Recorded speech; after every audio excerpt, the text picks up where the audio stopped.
Me recliné y dije, perfecto. Entonces él puede encargarse de pagar su propia renta. Ah, cierto, esa la pago yo. Bueno, la pagaba. Mi nombre es Noemí Rojas. Tengo 31 años, y mi vida es, o al menos debería ser, un ejercicio de lógica pura.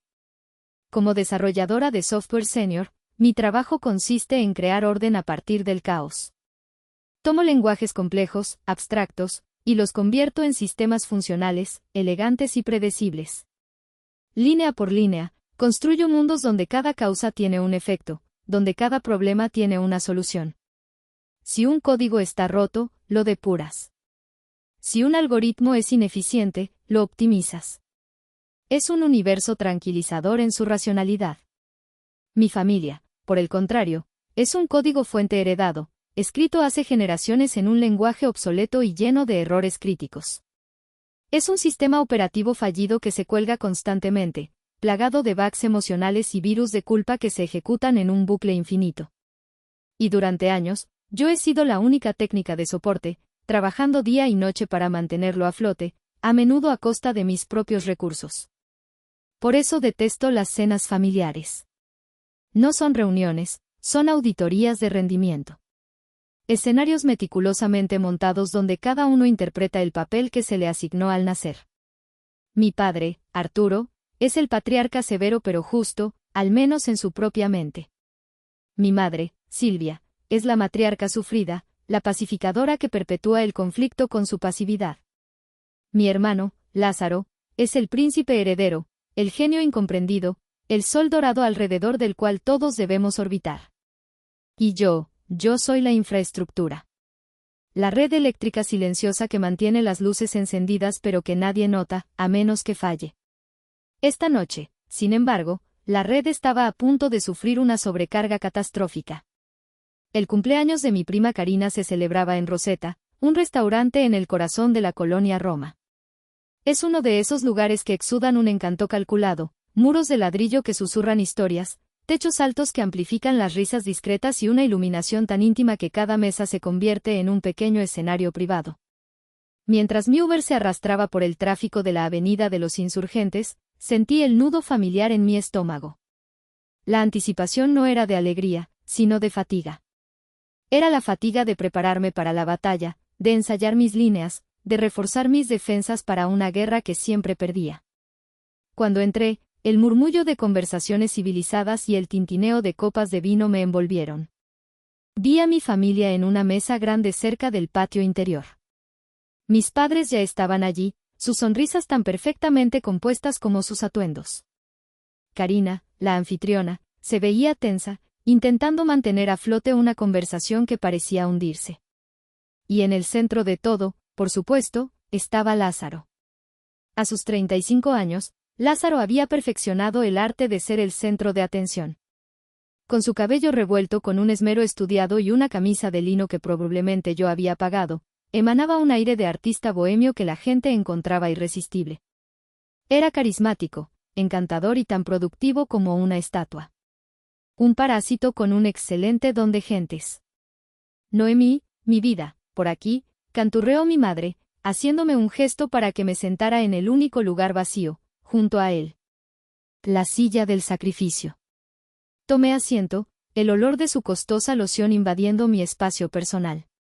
Forcé una sonrisa y cogí el menú, usándolo como un escudo. Mi plan era el de siempre, perfil bajo. Sonreír, asentir, no ofrecer ninguna información personal que pudiera ser usada en mi contra, pagar mi parte y huir. Pero Lázaro, como siempre, tenía un guión diferente. Justo cuando los entrantes llegaban, después de una larga y tediosa anécdota sobre un supuesto cliente que lo estaba cortejando para un proyecto de diseño masivo, se giró hacia mí. Su sonrisa era condescendiente, afilada. Era la sonrisa de un depredador que sabe que su presa no puede escapar. ¿Y tu pareja, Noemí?, preguntó, proyectando la voz para que toda la mesa lo escuchara. ¿O tu laptop finalmente te pidió el divorcio por exceso de trabajo? Un silencio de medio segundo, tan afilado como un cuchillo, cayó sobre nosotros. Luego, la risa. Primero, la de mi padre, una risa corta y gutural, como si Lázaro fuera el comediante más brillante de México. Luego, la de mi madre, una risita ahogada detrás de su servilleta. «Ay, hijo, qué cosas dices», susurró, pero sus ojos bailaban de diversión. Sentí el calor subir por mi cuello hasta mis mejillas. No era la vergüenza de la broma en sí, y era la humillación de la complicidad. Su risa era el aplauso que validaba mi rol como el chiste de la familia.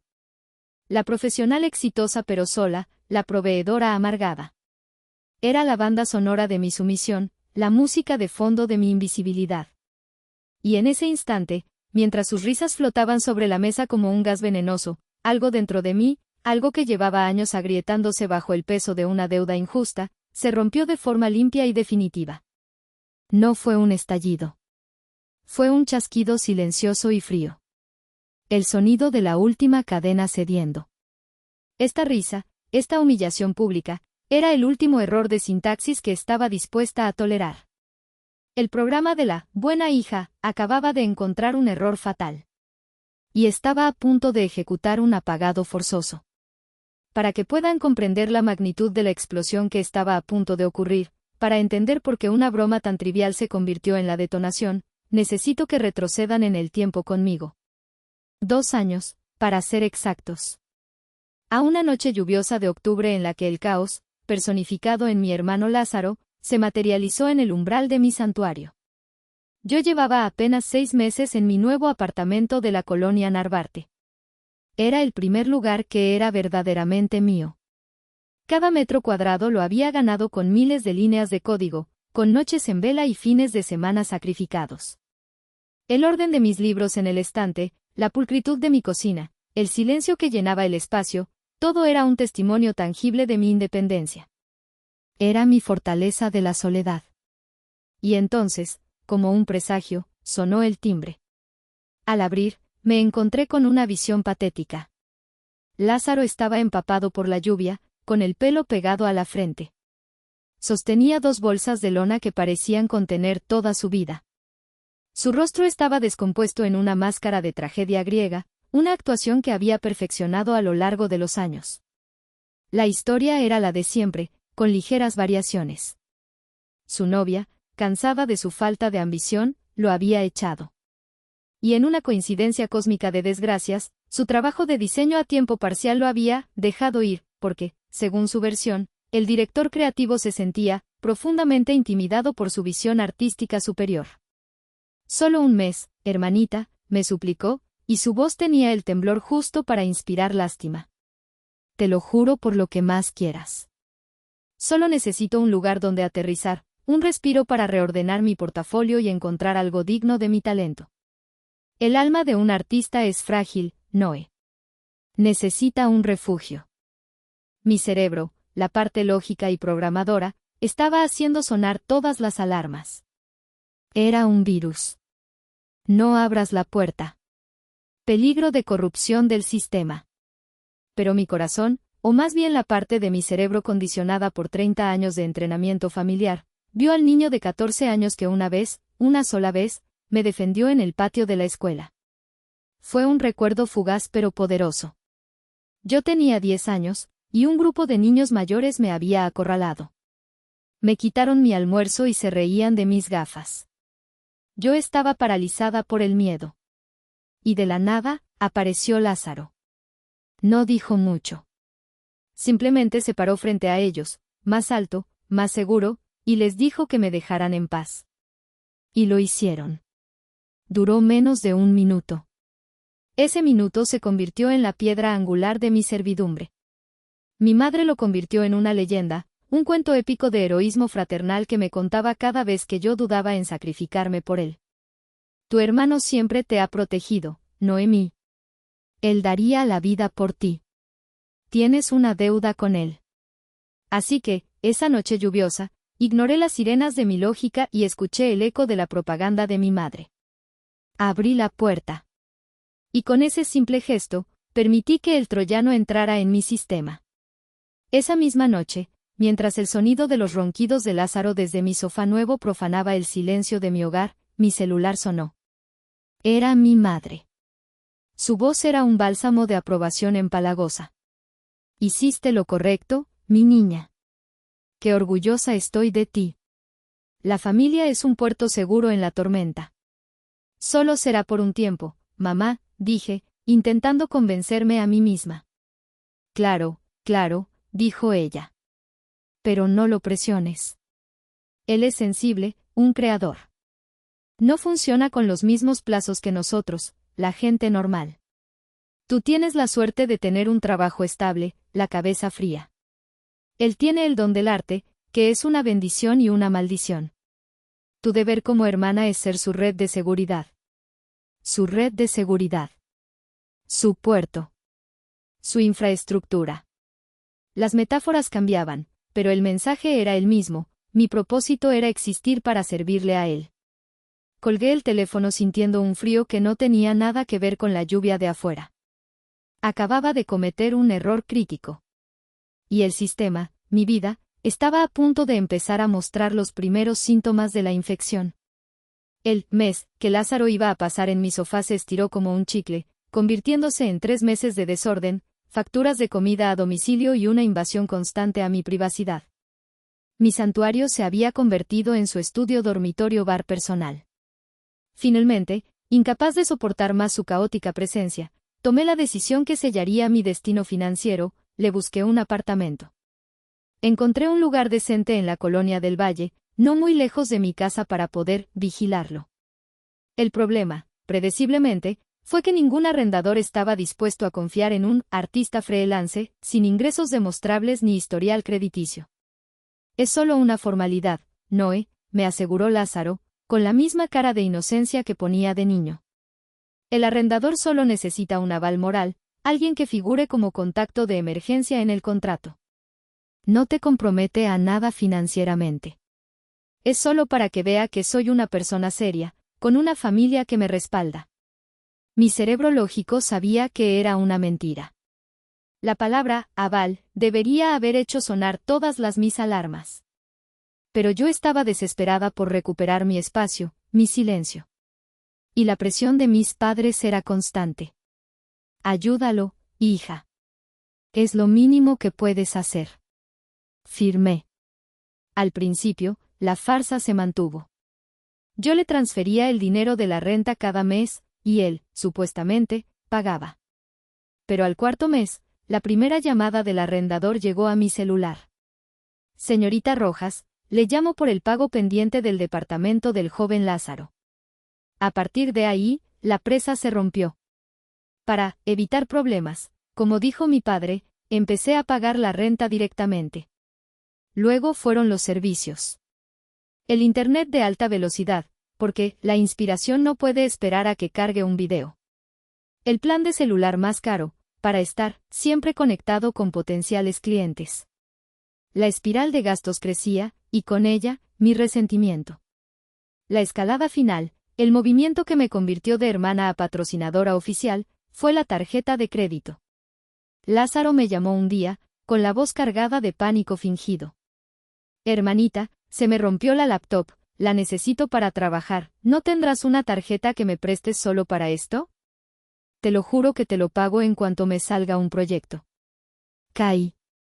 Le solicité una tarjeta adicional a mi cuenta, estableciendo un límite de crédito bajo y la condición estricta de que era solo para emergencias laborales.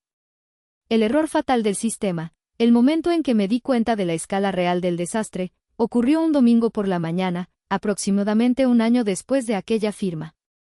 La rutina. Café, laptop, silencio. Pero algo se sentía mal. A pesar de un reciente aumento de sueldo, mis ahorros no crecían. Era una anomalía que no podía ignorar. Decidí hacer una auditoría completa. Abrí el estado de cuenta de la tarjeta de emergencia de Lázaro. La pantalla de mi laptop se iluminó con la cruda evidencia de mi estupidez. Era una lista interminable de transacciones que no tenían nada que ver con emergencias y todo que ver con un estilo de vida que yo misma no podía permitirme. Era un manual de cómo vivir a cuerpo de rey con el dinero de otra persona. La lista era un puñetazo en la cara. Transporte, cargos casi diarios de Uber, la mayoría categorizados como Uber Black. El total mensual superaba los 4.500 pesos. Restaurantes, cenas en lugares como Contramar, Máximo Bistró, Puyol. Una sola cuenta en uno de ellos era de 3.200 pesos. Vida nocturna, el cargo que me hizo jadear. Un pago de 11.500 pesos en el club nocturno Gin Gin en Polanco, realizado a las 2:37 de la madrugada de un sábado. Suscripciones, no solo el paquete completo de Adobe Creative Cloud por 1.300 pesos al mes, sino también suscripciones a servicios de streaming de música, películas, e incluso una app de meditación. Compras, ropa de marcas de diseñador, tenis de edición limitada, un nuevo reloj. Sumé todo. Sin contar la renta ni los servicios que yo pagaba aparte, Lázaro había gastado más de 30.000 pesos en un solo mes. En lujos. En caprichos. En su fantasía de artista exitoso. La náusea me subió por la garganta. No era solo el dinero. Era el desprecio. El absoluto y total desprecio por mí, por mi trabajo, por mi sacrificio. Cada peso en esa lista era un minuto de mi vida, un minuto que pasé frente a una pantalla, resolviendo problemas de otros, para que él pudiera vivir sin ninguno. Marqué su número. Mi mano, por primera vez, no temblaba. Estaba helada. Bueno, contestó con voz adormilada. Lázaro. Soy Noemí. Quiero que me expliques un cargo de 11.500 pesos en un bar. Hubo una risa al otro lado. Una risa genuinamente divertida. Ay, hermanita, relájate, ¿ahora eres mi contadora? Era networking. Estaba con gente muy importante. Tienes que invertir si quieres moverte en ciertos círculos. Es algo que tú, con tu vida de 9 a 6, simplemente no puedes entender. Lo que no entiendo, Lázaro, es cómo tienes la cara para gastarte en una noche lo que a mí me cuesta ganar en una semana de trabajo. Su tono cambió, volviéndose afilado, cruel. Mi problema no es cómo gasto el dinero. Tu problema es que el dinero es lo único que tienes. Estás amargada y sola, y crees que controlar mis gastos te da algún tipo de poder. Búscate una vida, Noemí. Y déjame vivir la mía. Y colgó. Me quedé mirando la pared de mi sala. La lógica de mi mundo se había hecho añicos. En su universo, yo era la villana. La controladora. La amargada. Y él, el artista libre, era la víctima de mi tiranía financiera. Había corrompido la realidad misma. Y yo se lo había permitido. Después de aquella llamada, la dinámica entre nosotros se volvió una guerra fría. Yo intenté imponer controles más estrictos sobre la tarjeta, cuestionando cada gasto que parecía sospechoso. Él se volvió un maestro del engaño, disfrazando compras personales como material de trabajo, y alternando entre periodos de gasto moderado y atracones repentinos. Era agotador. Era un segundo trabajo no remunerado, ser la administradora de la vida de mi hermano. Y el resentimiento, como un código malicioso ejecutándose en segundo plano, consumía cada vez más recursos de mi sistema emocional. El colapso final, el error 404 de nuestra relación, no fue un evento ruidoso, sino un descubrimiento silencioso y devastador. Ocurrió una semana antes del cumpleaños de Karina, en un martes por la tarde particularmente estresante. Estaba en medio de una videollamada con un cliente importante de Monterrey. Estábamos discutiendo los detalles técnicos de una nueva implementación de software, un proyecto que llevaba meses liderando. Mi concentración era total. Pero entonces, mi celular, que estaba boca abajo sobre el escritorio, vibró. Y luego otra vez. Y otra. Una cadena de correos electrónicos. Normalmente lo habría ignorado, pero algo en la insistencia de las notificaciones me inquietó. Aprovechando un momento en que mi colega tomaba la palabra, giré discretamente el teléfono. La pantalla de bloqueo mostraba 3 correos del mismo remitente, Administración Edificio Orión. El asunto de los 3 era idéntico y ominoso: aviso urgente, segundo recordatorio de renta vencida, departamento 702. Sentí que el suelo se abría bajo mis pies. una oleada de frío me recorrió la espalda. El departamento 702 era el de Lázaro. Su renta. Mis 32,000 pesos. Logré terminar la junta con el piloto automático puesto, mi mente corriendo a 1000 por hora. En cuanto colgué, abrí el correo con manos temblorosas. El mensaje del señor Morales, el administrador, era tan formal como una sentencia. La renta tenía un retraso de 5 días. Ya se habían aplicado cargos por mora. Y si el pago total no se recibía en las próximas 48 horas, iniciarían formalmente el proceso legal de desalojo. El pánico inicial dio paso a una confusión profunda y desconcertante. Era imposible. Yo misma había hecho la transferencia a la cuenta de Lázaro hacía exactamente 6 días. Lo recordaba con una claridad absoluta. Había sido un miércoles. Recibí su habitual mensaje de WhatsApp: hermanita, ya casi es fin de mes. Y como siempre, yo había cumplido. Entré a mi aplicación bancaria y verifiqué el historial. Allí estaba, transferencia SPEI, 32,000 pesos mexicanos, a Lázaro Rojas, completada. ¿Qué demonios había pasado? ¿Un error del banco? ¿El señor Morales se había equivocado? Llamé a Lázaro. Su teléfono se fue directamente a buzón. Le envié un WhatsApp: Lázaro, urgente. El señor Morales me dice que no has pagado la renta. ¿Qué pasó? Llámame. Las 2 palomitas azules aparecieron al instante. Lo había leído. Pero no hubo respuesta. Ni una palabra. Pasó 1 hora. Luego 2. La ansiedad se transformaba en una sospecha oscura y pegajosa. Una sospecha que se sentía tan vil, que una parte de mí se avergonzaba de siquiera considerarla. Impulsada por ese mal presentimiento, hice algo que normalmente evitaba: me metí en el pantano digital de la vida social de mi hermano. Abrí Instagram. Busqué el perfil de Ricardo, alias Richie, su mejor amigo y principal cómplice de sus estupideces. Su perfil era público, un escaparate de fiestas, viajes y una vida de ocio perpetuo. Y allí estaba.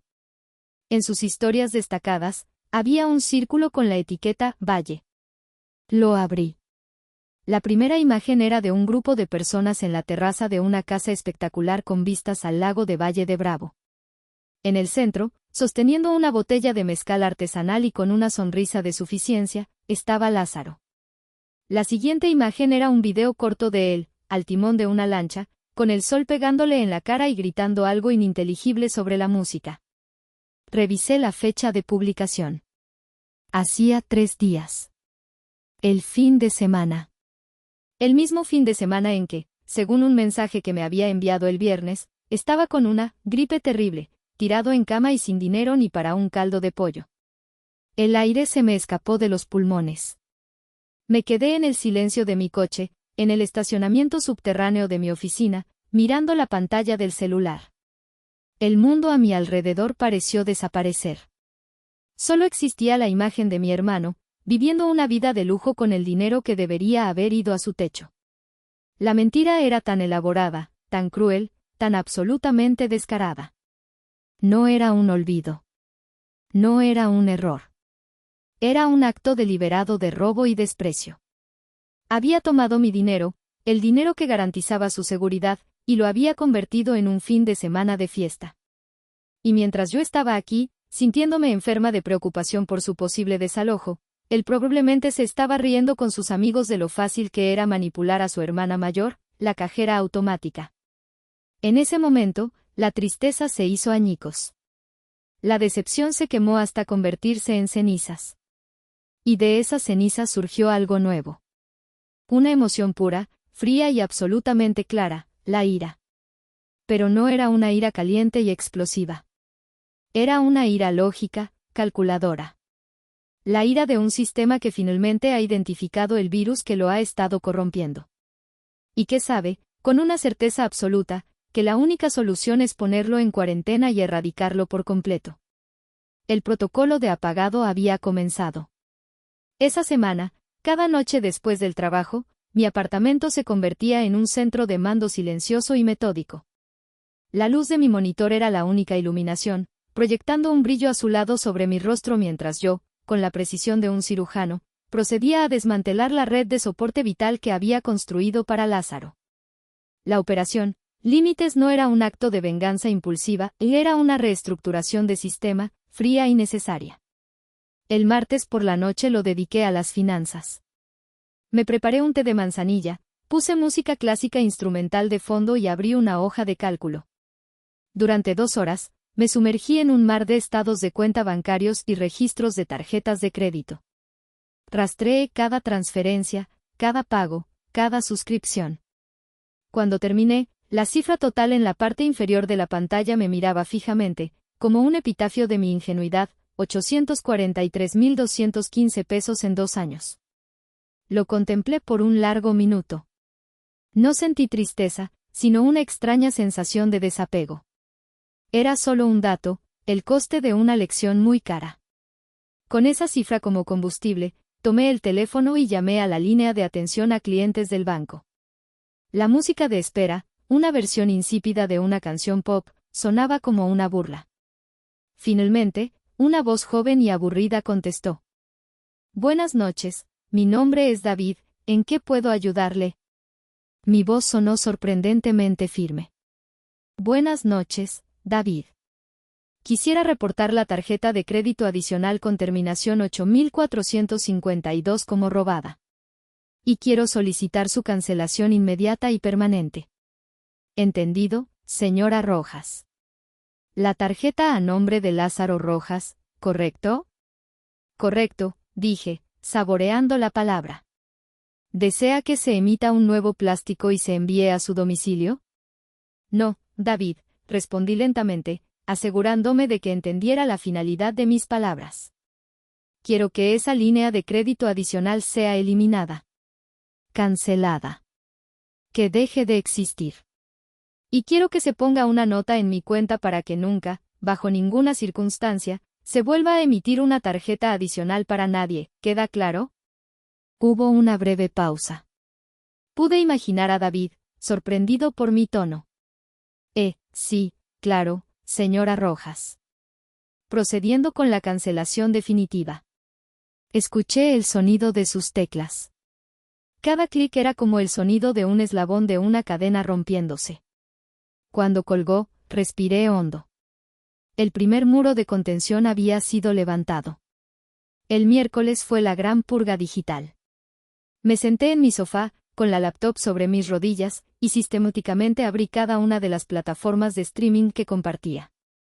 Comencé con Netflix. Vi el perfil de mi madre, Silvia, con su historial de telenovelas turcas. Vi el de mi padre, Arturo, lleno de documentales de historia y partidos de fútbol. Vi el de Lázaro, con una lista de películas de arte pretenciosas que probablemente nunca terminaba de ver. Y vi el mío, Noemí, casi sin actividad reciente. Entré en la configuración de la cuenta. Busqué la opción que había anhelado en secreto durante meses. Cerrar sesión en todos los dispositivos. Hice clic. Un mensaje de confirmación apareció. ¿Estás seguro? Sonreí. Oh, sí. Estoy segura. Clic. Repetí el proceso con HBO Max, con Spotify familiar, con Amazon Prime. Uno por uno, los eché de mi pequeño reino digital. Luego, el golpe de gracia, cambié cada contraseña por una secuencia aleatoria de 32 caracteres que generé en línea. Imposibles de adivinar. Imposibles de recuperar sin mí. Mi pequeño acto de ciberrebelión había concluido. Me sentí como una hacker que acababa de asegurar su propia red. El jueves por la tarde lo dediqué a la obra maestra de mi estrategia, el correo electrónico al señor Morales. No era una simple nota, era un documento cuidadosamente redactado, despojado de toda emoción y blindado con lógica legal. Lo leí y releí, puliendo cada frase. Estimado señor Morales, comenzaba. Por medio del presente comunicado, yo, Noemí Rojas, identificada con INE folio XXXXX, y en mi calidad de contacto de emergencia según lo estipulado en el contrato de arrendamiento del Departamento 702, le notifico formalmente mi desvinculación de toda responsabilidad financiera, presente o futura, concerniente a dicho contrato. Cité la cláusula exacta del contrato que especificaba que mi rol no era de aval ni de garante solidario. Aclaré que cualquier pago que hubiera hecho en el pasado fue un acto de apoyo familiar voluntario y no constituía una obligación contractual. Terminé solicitando que toda comunicación futura fuera dirigida exclusivamente al arrendatario, el señor Lázaro Rojas. Guardé el correo en mi carpeta de borradores. Era mi arma nuclear. Esperaría al momento de máximo impacto para lanzarla. El viernes por la noche, como un reloj, llegó el mensaje de mi madre al chat familiar: Noemí, mi amor, acuérdate de lo de tu hermanito. Para que no ande preocupado por sus gastos. La desfachatez de su mensaje casi me hizo reír. Miré la foto de perfil de mi madre, una imagen sonriente de ella y mi padre en su aniversario. ¿Realmente no veían lo que estaban haciendo? ¿O simplemente no les importaba? Abrí mi aplicación bancaria. Busqué la cuenta de Lázaro. Y con una sensación de finalidad, le transferí 32,000 pesos. Era la última vez. Era el dinero del cebo. El último trago que se le da al condenado. Quería que llegara a la cena de Karina sintiéndose invencible, con la arrogancia intacta y la cartera llena de mi esfuerzo. Quería que el pedestal fuera lo más alto posible, para que la caída fuera aún más estrepitosa. Cerré la laptop. La trampa estaba puesta. Todas las rutas de escape habían sido cortadas. Ahora, solo tenía que esperar a que la presa, confiada y ciega, caminara directamente hacia ella. El sábado, el día D, se deslizó en una bruma de calma tensa. Me dediqué a tareas sencillas, mecánicas, para mantener a raya la ansiedad que amenazaba con desbordarse. Limpié mi apartamento a fondo, como si estuviera preparando un espacio sagrado. Fui al gimnasio y corrí en la cinta hasta que mis pulmones ardieron, quemando el nerviosismo con cada zancada. Cada acción era un ritual, una forma de anclarme en el presente antes de la tormenta que sabía que se avecinaba. Por la tarde, mientras estaba frente a mi armario abierto, sintiendo una indecisión paralizante sobre qué ponerme para mi propia ejecución o liberación, mi celular sonó. Era Karina. Su nombre en la pantalla se sintió como un pequeño bote salvavidas en un mar de tensión. Feliz cumpleañera, dije, tratando de que mi voz sonara más ligera de lo que me sentía. Gracias, prima. Oye, te llamo para una cosa, dijo, su tono conspirador. Estoy haciendo la distribución de asientos. A menos que me lo pidas, voy a ponerte lo más lejos posible de Lázaro. Quizás en una mesa diferente. En un restaurante diferente, si es necesario. Me reí, una risa genuina que me tomó por sorpresa. Gracias, Cari. Eres una buena estratega. Lo sé. Pero en serio, Noé, su voz se suavizó, volviéndose más seria. Solo quería saber cómo estabas. El otro día te oí rara. No tienes que fingir conmigo, ¿sabes? Esa simple pregunta, esa muestra de genuina preocupación, fue suficiente para derribar el último de mis muros. Karina era mi única zona segura en el campo minado que era mi familia. Ella no participaba en la mitología de Lázaro, el genio frágil. Ella veía la realidad, Lázaro, el parásito encantador. Dudé solo un instante. Mi plan había sido una operación en solitario, un secreto guardado bajo llave. Pero el peso de ese secreto era enorme. Estoy a punto de hacer estallar una bomba nuclear en medio de la cena, solté, las palabras saliendo de golpe. Hubo un silencio al otro lado. Luego, un silbido bajo. Ok. Necesito detalles. Todos los detalles. Y se los di. Le conté lo del viaje a Valle de Bravo, el descubrimiento en Instagram, el correo del señor Morales. Le describí mi semana de preparativos clandestinos, la cancelación de la tarjeta, la purga digital, el correo guardado en borradores. Mientras hablaba, cada palabra que pronunciaba solidificaba mi resolución. Era como si estuviera presentando mi caso ante un jurado de una sola persona, una persona cuyo veredicto realmente me importaba. Cuando terminé, Karina se quedó callada por un largo momento. Empecé a sentir un cosquilleo de pánico. ¿Y si me decía que estaba loca? ¿Que estaba llevando las cosas demasiado lejos?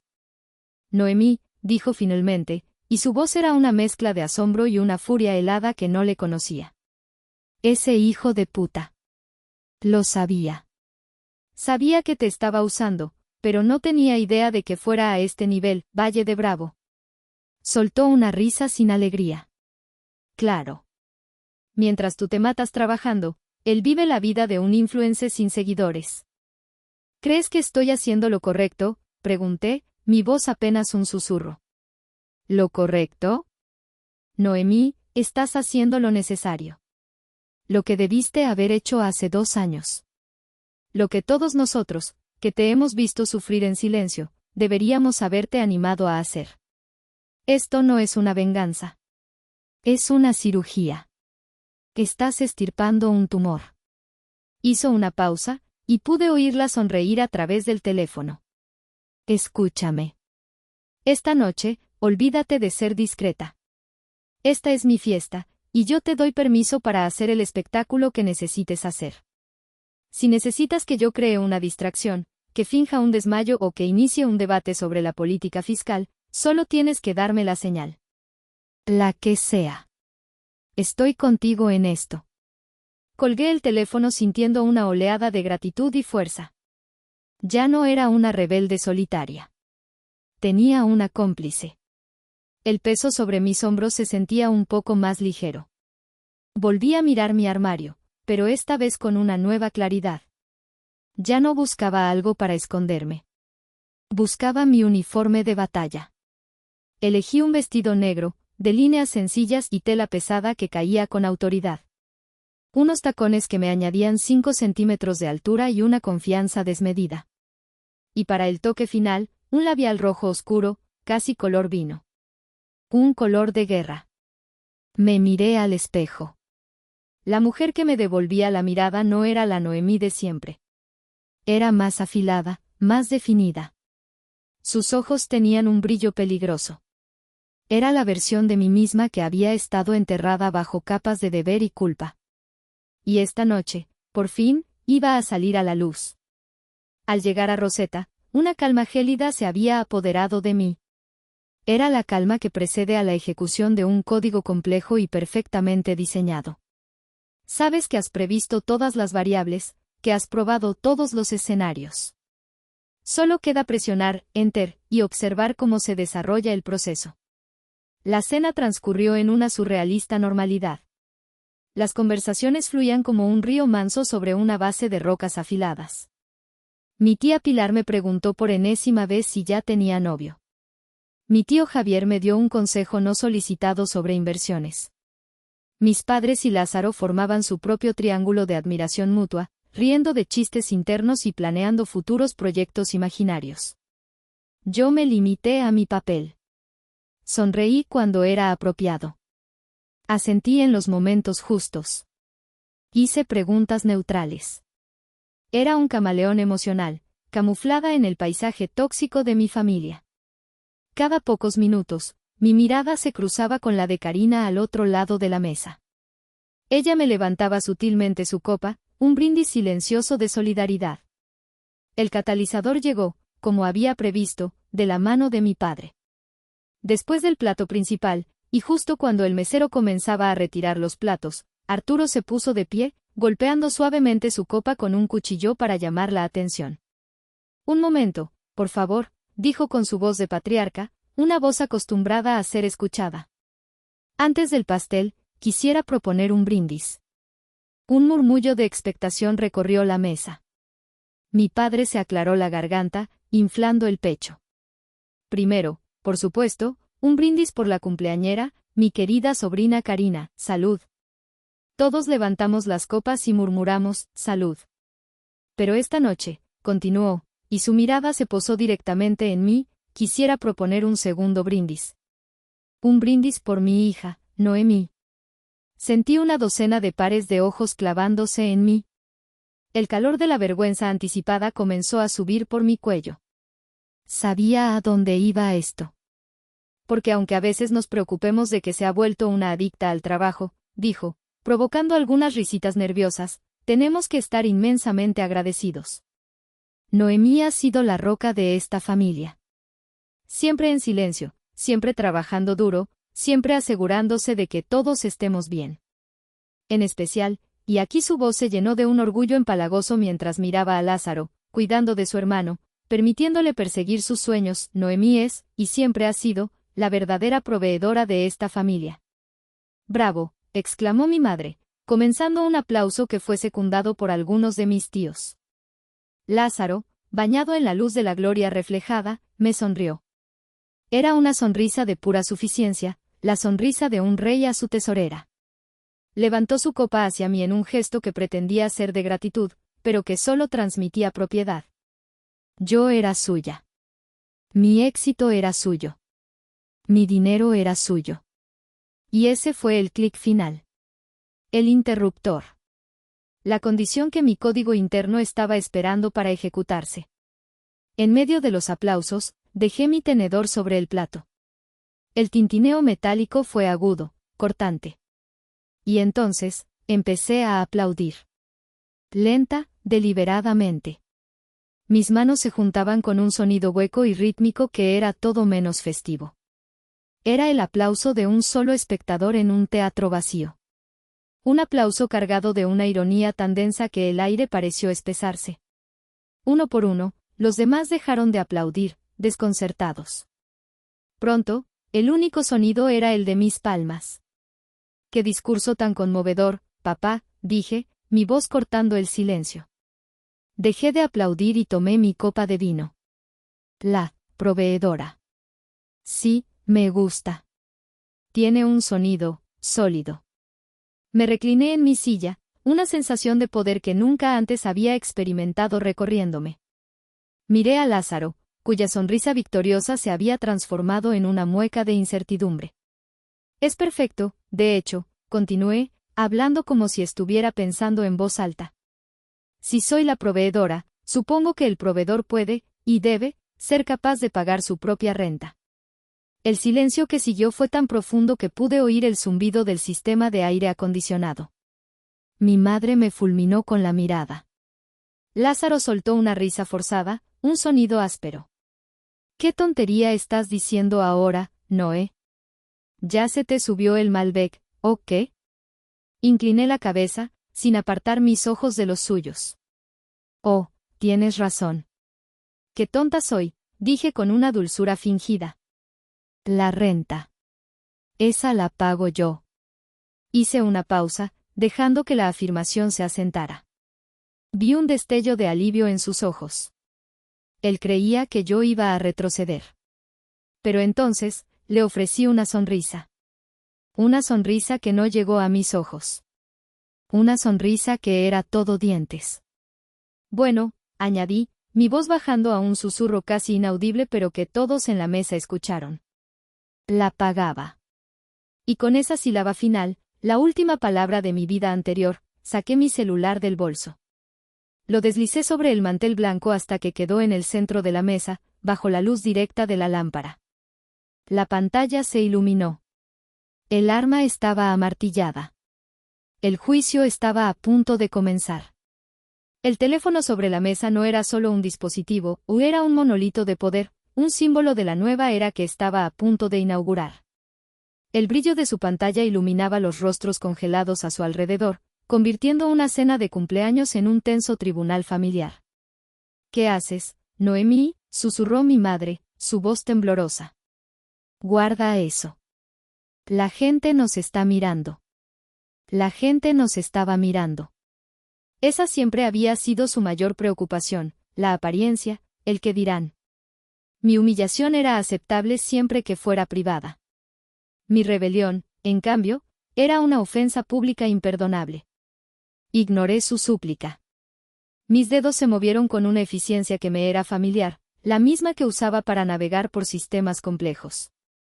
Desbloqueé el teléfono. Abrí la aplicación de mi banco. El logo giró por un instante antes de dar paso a mi resumen de cuentas. «Estás haciendo una escena», gruñó mi padre. «Te ordeno que te detengas». «¿Me ordenas?», repetí, sin mirarlo. Levanté la vista un segundo para clavar mis ojos en Lázaro. «Durante años, todos ustedes me han ordenado en silencio. Me ordenaron pagar. Me ordenaron callar. Me ordenaron proveer. Se acabaron las órdenes». Volví a la pantalla. Navegué a la sección de pagos y transferencias, luego a operaciones programadas. La lista apareció. En la parte superior, como un recordatorio mensual de mi servidumbre, estaba la línea Renta Lázaro. 32,000 pesos mexicanos. Día 1 de cada mes. El pago programado para tu renta, comencé a narrar, mi voz fría y desapegada, como la de una inteligencia artificial anunciando un resultado. Presioné la entrada. Un menú de opciones se desplegó. Seleccioné Eliminar operación. Un pop-up de confirmación apareció, la última barrera entre mi vieja y mi nueva vida. ¿Estás seguro de que desea eliminar esta operación recurrente? Eliminado, concluí. Mi pulgar presionó Aceptar, con una firmeza que selló el destino de Lázaro. La línea de texto desapareció de mi pantalla.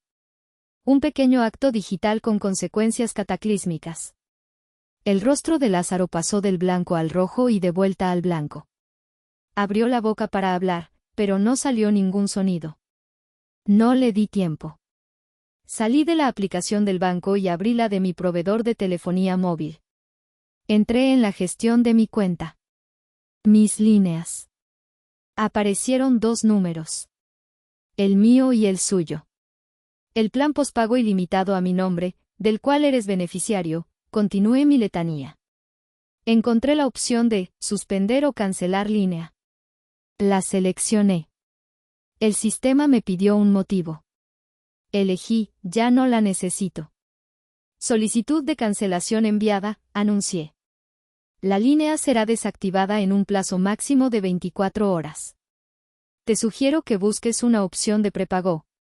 Noemí, por el amor de Dios, gritó mi madre, esta vez sin importarle quién la oyera. Estás destruyendo a tu hermano. No, mamá, respondí, mi voz cortante. Estoy dejando que tu hijo se enfrente a la realidad por primera vez en su vida. Hay una diferencia. Finalmente, el golpe de gracia. Abrí mi aplicación de correo. Fui a la carpeta de borradores. Allí estaba, esperando pacientemente. Mi declaración de independencia. Y por último, dije, sintiendo el peso de cada palabra, el correo electrónico formal dirigido al señor Morales, administrador de tu edificio. Hice una pausa, levantando la vista para asegurarme de que Lázaro me estuviera escuchando. Sus ojos estaban fijos en mi teléfono, llenos de un terror puro, infantil. Informándole de mi completa y total desvinculación de cualquier responsabilidad financiera con tu contrato de arrendamiento. Mi dedo se cernió sobre el botón de enviar. Enviado. Presioné la pantalla. La pequeña animación de enviando apareció y desapareció en una fracción de segundo. El correo estaba en el ciberespacio, volando hacia la bandeja de entrada del señor Morales. El último hilo que me ataba a la responsabilidad de Lázaro había sido cortado. Bloqueé la pantalla de mi teléfono y lo volví a poner boca abajo sobre la mesa. El acto final había concluido. Levanté la cabeza y me enfrenté a los rostros atónitos de mi jurado familiar. Ahora, dije, mi voz sonando extrañamente tranquila en el silencio sepulcral, si me disculpan, creo que pediré el pastel de cumpleaños para mi prima. Lázaro finalmente encontró el aire para respirar. Se puso de pie de un salto, su silla chirriando violentamente contra el suelo de madera. El estruendo hizo que todo el restaurante se callara y se girara hacia nosotros. Por un momento, pensé que iba a gritar, a insultarme, a hacer una escena. Pero no lo hizo. Me miró, y en sus ojos no vi ira. Vi algo mucho peor, la aniquilación. La comprensión total y absoluta de que su mundo, el mundo fácil y subsidiado que siempre había conocido, acababa de implosionar. Sin decir una palabra, se dio la vuelta y se abrió paso torpemente entre las mesas, casi chocando con un mesero. Salió por la puerta del restaurante y fue engullido por la noche. El rey había abdicado. O más bien, había sido destronado. Y yo, la proveedora silenciosa, me había coronado a mí misma como la única y absoluta monarca de mi propia vida. El silencio que dejó tras de sí no era incómodo. Era hermoso. La abrupta salida de Lázaro dejó un eco, un vacío que absorbió todo el sonido y el aire de la mesa. Por un momento, nadie se movió. Éramos figuras de cera en un museo de disfunción familiar, congelados en el momento exacto del cataclismo. El guión que habíamos seguido durante 3 décadas se había hecho cenizas, y nadie sabía cómo improvisar. Mi padre, con el rostro congestionado por una ira que luchaba por contener, fue el primero en moverse. Bajó su copa a la mesa con un golpe seco. ¿Estás satisfecha, Noemí, siseó? Su voz era un murmullo bajo y peligroso, como el gruñido de un animal herido. Acabas de humillar a tu hermano frente a toda la familia. Acabas de arruinar la fiesta de tu prima. Espero, sinceramente, que estés orgullosa de ti misma. No le respondí. Simplemente tomé un sorbo de mi copa de vino. El Malbec, que antes me había parecido ácido y pesado, ahora sabía a victoria. Un sabor complejo, con notas de amargura, sí, pero con un regusto final a liberación. Mi madre, por su parte, desplegó su arma más poderosa, las lágrimas. No eran sollozos ruidosos, sino un llanto silencioso y controlado, diseñado para la máxima efección de culpa. Las lágrimas rodaban por sus mejillas perfectamente maquilladas. No entiendo cómo pudiste ser tan cruel, hijita. Después de todo lo que hemos hecho por ustedes. Él es tu hermano. Y yo soy tu hija, la interrumpí, mi voz aún serena, pero con un filo que nunca antes había usado con ella. Una hija a la que han criado para hacer el plan de pensiones de su hijo predilecto. Una hija cuyo único valor parecía residir en su capacidad para proveer. Karina, valiente y leal, decidió que su cumpleaños ya estaba lo suficientemente arruinado como para no intervenir. Tíos, por favor.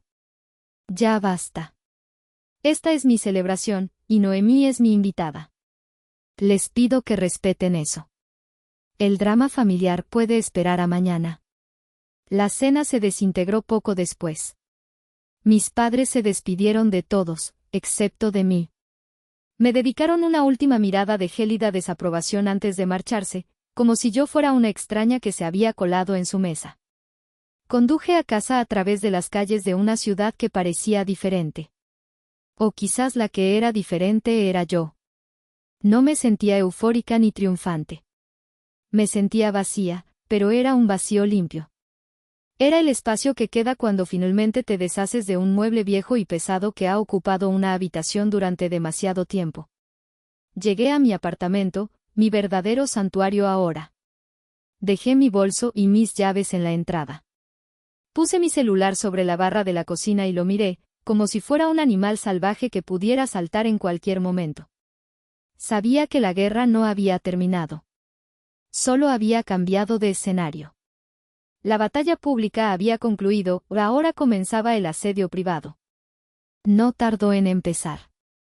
Primero, fue un mensaje de mi madre en el chat familiar, un largo monólogo sobre la lealtad, la sangre y el corazón frágil de un artista. Terminaba con una frase lapidaria: has roto el corazón de tu padre. Y el mío. Luego, un mensaje directo de mi padre. Sin sentimentalismos. Era una orden. Esto no se va a quedar así. Has cometido un error de cálculo monumental, Noemí. Mañana a primera hora, vamos a hablar. Y entonces, comenzó el diluvio de Lázaro. Los primeros mensajes eran un torrente de furia. Insultos que nunca se había atrevido a decirme a la cara. Eres una perra arrogante y controladora. Siempre me has envidiado, porque yo tengo talento y tú solo tienes dinero. Te vas a morir sola y amargada. Los leí, uno por uno, con una extraña calma. Eran solo ruido. El sonido de un sistema moribundo. Después, el tono cambió. La ira se disolvió en un pánico creciente. Noemí, contesta. ¿Es en serio? La tarjeta no pasa. Intenté comprar cigarros y fue rechazada. Mi teléfono se va a quedar sin datos, ¿de verdad lo hiciste? Finalmente, bien entrada la madrugada, llegó la capitulación. El Lázaro real, despojado de su armadura de arrogancia, apareció en mi pantalla. Noé. Por favor. Perdóname. Fui un imbécil, ¿ok? Pero no puedes hacerme esto. Hablé con el señor Morales y me dijo que recibió tu correo. Me dio 3 días para pagar o empieza el desalojo. No tengo a dónde ir. No tengo dinero. Por favor, hermana. Tengo miedo. Ese último mensaje, tengo miedo, fue el único que logró traspasar mi armadura. Una vieja fibra de mi ser, el instinto de la hermana mayor, de la protectora, vibró dolorosamente. Quise responder. Quise decirle que encontraríamos una solución. Pero la Noemí que había nacido esa noche, la que había probado el sabor de la libertad, sabía que cualquier respuesta que no fuera no sería un suicidio. Sería volver a enchufar el sistema que tanto le había costado apagar. Con un dedo que se sentía extrañamente pesado, activé el modo no molestar. La pantalla se oscureció. El asedio se detuvo. Me metí en la cama, en el silencio absoluto de mi apartamento. Y por primera vez en 2 años, dormí sin la más mínima interrupción. Los días posteriores a la cena fueron una extraña mezcla de silencio y ruido. El ruido provenía de mi teléfono, que mantenía en modo no molestar, pero cuyas notificaciones bloqueadas se acumulaban como un registro de la carnicería emocional, 73 llamadas perdidas de Lázaro, 28 de mi madre, 15 de mi padre. El silencio, en cambio, provenía de mi interior.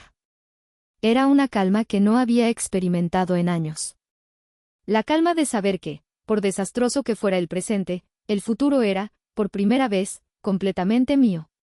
El miércoles por la tarde, una semana después de la cena, recibí una llamada de un número desconocido. Dudé, pero contesté. Noemí Rojas, preguntó una voz de mujer, profesional y directa. Sí, soy yo. Le llamo de la administración del edificio Orión, en nombre del señor Morales. Solo para confirmar que hemos recibido su notificación y hemos actualizado nuestros registros. Usted ya no figura de ninguna manera en relación con el contrato del departamento 702. Que tenga buen día. Gracias, respondí. Y colgué. Un pequeño trámite burocrático, pero para mí, fue la firma del tratado de paz de mi guerra personal. El último vínculo legal se había disuelto. Ese fin de semana, Karina me invitó a un café. Necesito el informe de daños completo, me dijo en cuanto me senté. Le conté todo. El asedio telefónico. La llamada de la administración. Ella asintió, tomando un sorbo de su capuchino. Prepárate, porque aquí viene mi parte. Mi mamá habló con la tía Silvia ayer. Al parecer, Lázaro fue oficialmente desalojado el viernes. Mis tíos tuvieron que alquilar una camioneta para ayudarle a sacar sus cosas. Dice mi mamá que fue un espectáculo bochornoso, con los vecinos mirando y todo.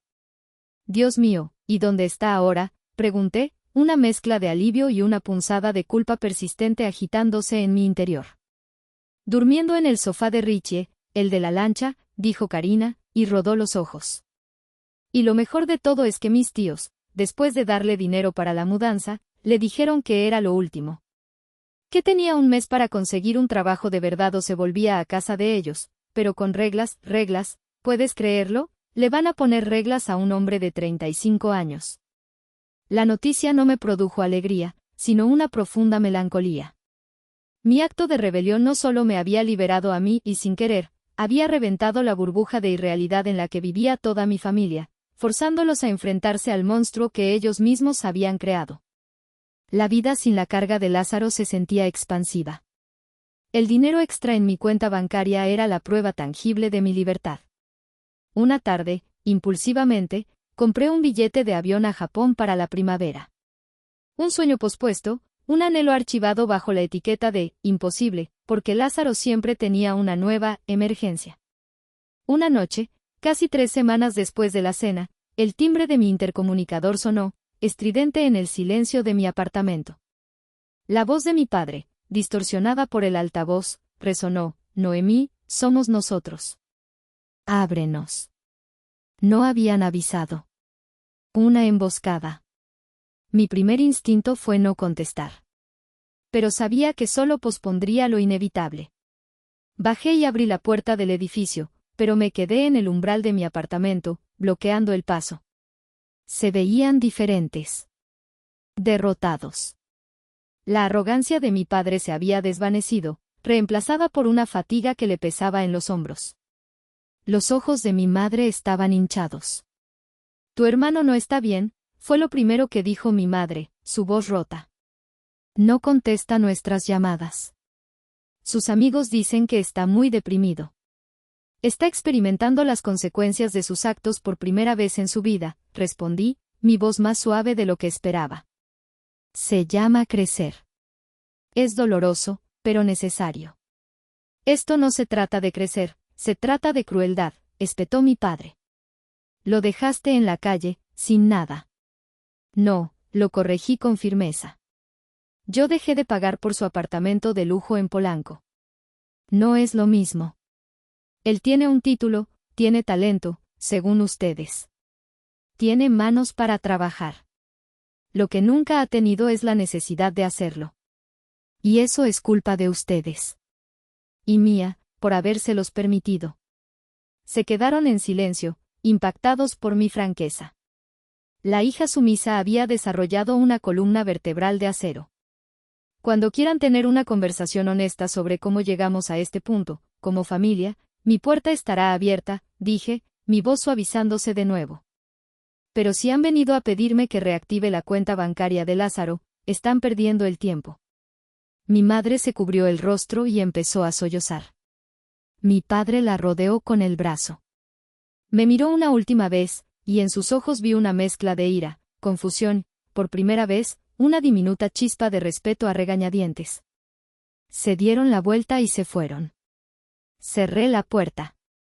El sonido del cerrojo se sintió como el punto final de un larguísimo capítulo.